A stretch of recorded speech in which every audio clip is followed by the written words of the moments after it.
Students, Fayaz education institute Faizabad Naugam की online classes में आपका खैर मकदम है। आजकल हम पढ़ रहे हैं क्यूब्स एंड क्यूब रूट्स। तो कल मैंने डेफिनेशन बता दी क्यूब क्या होता है। जब हम किसी भी नंबर को खुद से ही 3 बार मल्टीप्लाई करेंगे that is called cube. 3 into 3 into 3 हो गया 3 cube, that is 27। So we say that 27 is cube of 3। इसी तरह अगर हम करेंगे 4 into 4 into 4 it is equal to 4 cube, it is 64, so 64 is cube of 4। तो इन अदर वर्ड्स अगर हम किसी नंबर पर पावर चढ़ाएंगे 3, अगर किसी भी नंबर पर आप पावर क्या चढ़ाएंगे 3, तो जो रिजल्टिंग नंबर होगा that is called cube of the formal number. जैसे 3 पर आपने क्यूब चढ़ाया, 3 पर आपने पावर चढ़ाया 3 तो बनेगा 3 cube, so 27 is cube of 3। 4 पर आपने पावर चढ़ाया 3 तो बनेगा 4 cube, that is 64 is cube of 4। अब हो गया क्यूब रूट क्या होता है। जैसे स्क्वायर रूट में आपने देखा अगर आप किसी भी नंबर पर पावर चढ़ाएंगे 1/2 दैट इज, उसको हम इस तरह भी लिख सकते हैं स्क्वायर रूट। तो इसी तरह अगर हम किसी भी नंबर पर पावर चढ़ाएंगे 1/3, जैसे मानिए 27, इस 27 पर अगर मैं पावर चढ़ाऊंगा 1/3, सो दिस 27 रेज पावर 1/3, इसको हम रेडिकल नोटेशन में इस तरह लिखते हैं क्यूब रूट ऑफ 27।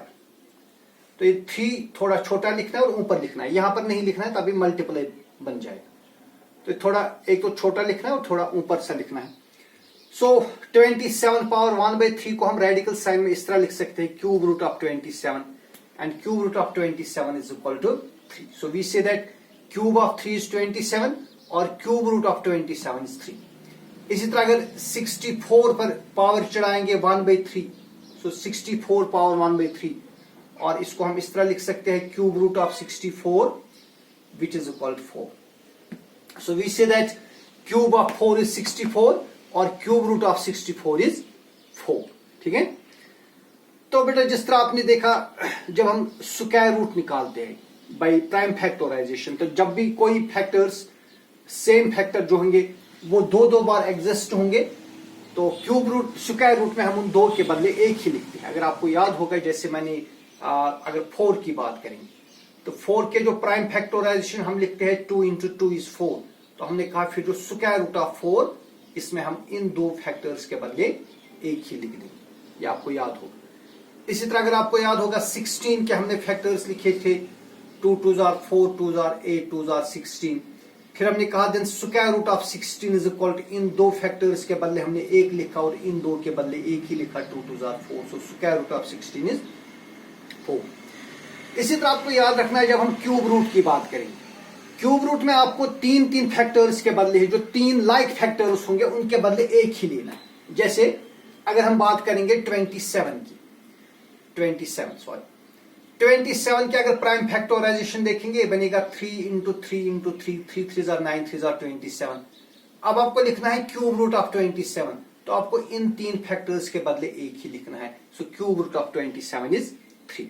तो यही हमारी एक्सरसाइज है एक्सरसाइज 7.1।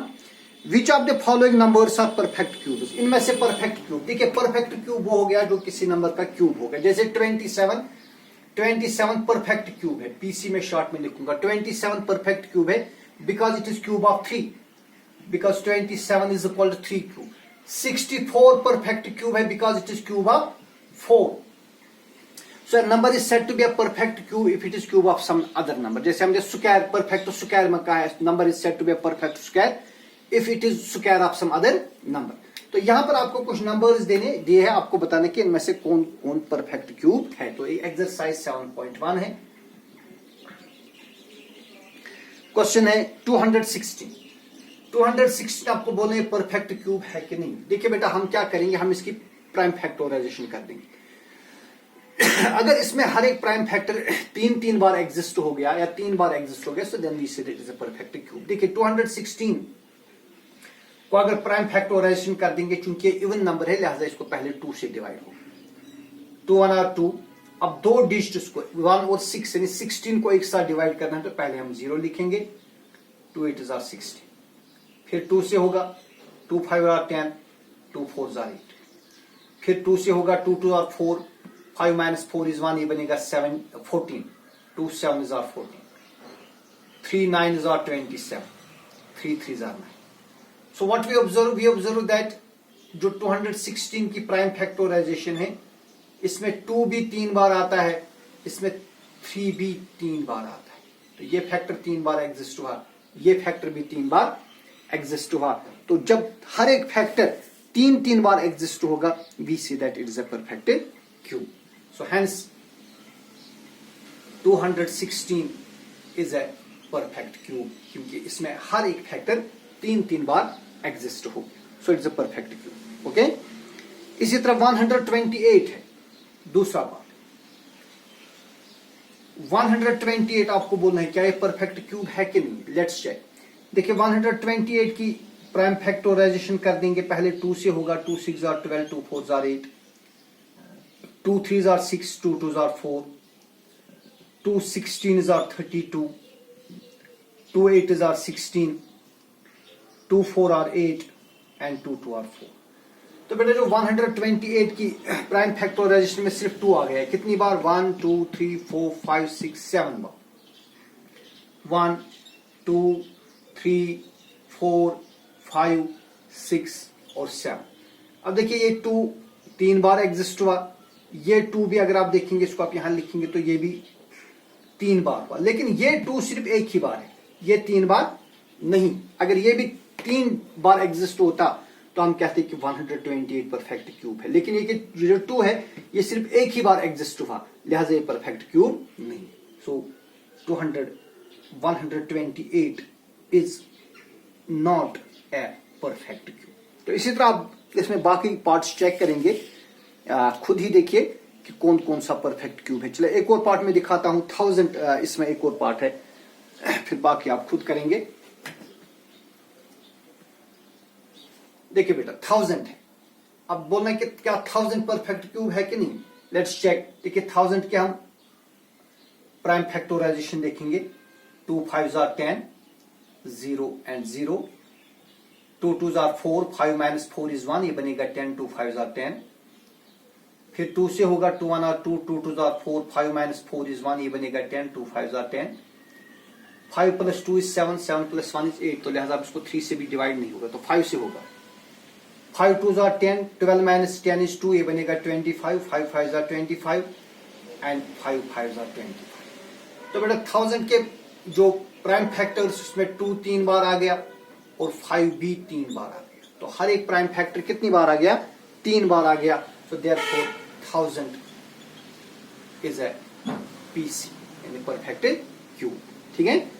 तो इसमें मजीद कुछ पार्ट्स है, आप खुद चेक करेंगे. इसके बाद क्वेश्चन नंबर 2 है. क्वेश्चन नंबर 2 में जैसे आपने क्वेश्चन नंबर इससे पहले स्क्वायर रूट्स में आपने ऐसा ही क्वेश्चन पढ़ा, तो यहां पर भी है find the smallest number by which each of the following number must be multiplied to obtain a perfect cube. तो बेटा यहां पर हमारे पास कुछ नंबर्स हैं जो कि परफेक्ट क्यूब्स नहीं है. तो हमें बताने उनको क्या मल्टीप्लाई करेंगे ताकि परफेक्ट क्यूब बन जाए. जैसे पहला पार्ट है 243. तो 243 परफेक्ट क्यूब नहीं है. हमें बताने कि कौन सा ऐसा छोटा नंबर है जिसको मल्टीप्लाई करने से ये परफेक्ट क्यूब बन जाए. तो हम 243 के पहले प्राइम फैक्टराइजेशन देखेंगे. देखिए 2 से तो उसको डिवाइड होगा नहीं, अब 3 से देखेंगे.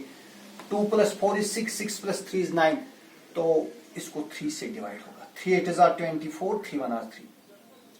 फिर 3 से होगा 3 2 आर 6, 8 माइनस 6 इज 2, ये बनेगा 21, 3 7 are 21, 3 9 are 27, 3 3 are 9.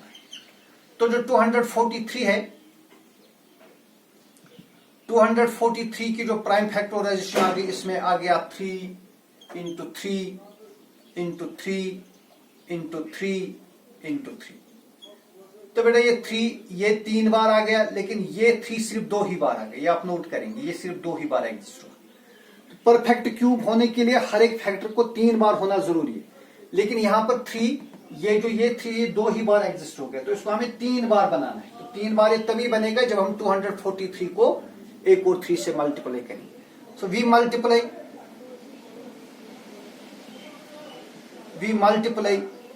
243 by 3 to make it a perfect cube. तो 243 को अगर 3 से मल्टीप्लाई करेंगे तब ये क्या बनेगा, परफेक्ट क्यूब बन जाएगा। ठीक है, ओके। तो 243 को परफेक्ट क्यूब बनाने के लिए हमें इसको 3 से मल्टीप्लाई करना पड़ेगा। इसी तरह एक और पार्ट है 256। 256 को क्या मल्टीप्लाई करेंगे ताकि ये परफेक्ट क्यूब बन जाए। तो बेटा 256 के भी हम लेंगे प्राइम फैक्टराइजेशन, तो इसको पहले 2 से ही डिवाइड होगा। 2 1 are 2। अब 5 को 2 से डिवाइड कर दीजिए। 2 2 are 4, 5 minus 4 is 1, ये बनेगा 16, 2 8 are 16। फिर 2 से डिवाइड होगा। 2 6 are 12, 2 4 are 8। फिर 2 से होगा। 2 3 are 6, 2 2 are 4, 2 16 are 32, 2 8 are 16, 2 4 are 8, 2 2 are 4। तो 256 की प्राइम फैक्टराइजेशन में 2 कितनी बार आ गया, 1 2 3 4 5 6 7 8 बार आ गया। 1 2 3 4 5 6 7 और 8। तो बेटा परफेक्ट क्यूब होने के लिए हर फैक्टर का 3 बार होना जरूरी है। तो ये फैक्टर 2 यहां पर 3 बार है, ये भी 3 बार है, लेकिन ये फैक्टर ये यहां पर 2 ही बार है। ठीक है ना, लिहाजा इसको 3 बार होने के लिए यानी परफेक्ट क्यूब बनाने के लिए हम इसी 2 से मल्टीप्लाई करेंगे। So we multiply 256 by 2। 256 को अगर 2 से मल्टीप्लाई करेंगे तब ये क्या बनेगा, परफेक्ट क्यूब बनेगा। So we multiply 256 by 2 to make it a perfect cube. Okay, तो इसमें मजीद कुछ पार्ट्स है, ये आप खुद करेंगे। तो आज के वीडियो में यही 2 क्वेश्चन शेयर होंगे। इंशाल्लाह कल और क्वेश्चंस पर बात करेंगे। तब तक के लिए अल्लाह हाफिज।